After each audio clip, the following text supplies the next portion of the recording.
went to an exhibit the other day. It was called Fire-Kinship, and it was about the relationship between fire and native communities in Southern California. Devastating wildfires have stoked fear and distrust around fire, but the dangers of fire are relative. Indigenous fire practices, including burns to spur plant growth and reduce the debris that lead to wildfires, are vital to ecological resilience. This stewardship situates people, plants, and non-human animals within the same system, working to maintain biodiverse areas beneficial to all life. A kinship system. Fire is a relative. This thought reminded me of something I learned about in class recently. Assemblage Theory.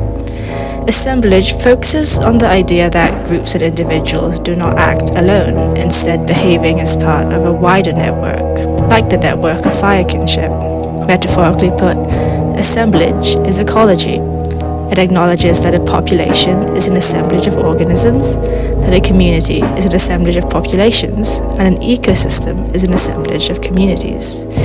Each level is acting in turn as part of a larger, more complex level. Assemblage can function in several ways. By decentering the human, assemblage theory places us as just another part of the natural world, fostering a greater care for the earth and its beings, and for climate action. By conceptualizing increasingly larger networks, assemblage encourages us to think beyond borders, making it useful in fostering transnational activism.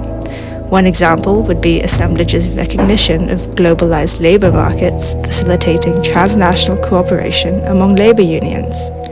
Another example would be solidarity between disabled people in Western countries and those in developing regions who have been disabled by these countries' proxy wars. Lastly, by focusing on agency and how agency shapes and is shaped by others, assemblage informs an understanding of freedom as not simply the absence of oppression, but the capacity for action. Assemblage thus pushes us to think beyond equity within existing limitations and toward the full elimination of social hierarchies, whether they operate in terms of race, gender, or any other category. Assemblage allows us to envision a new future.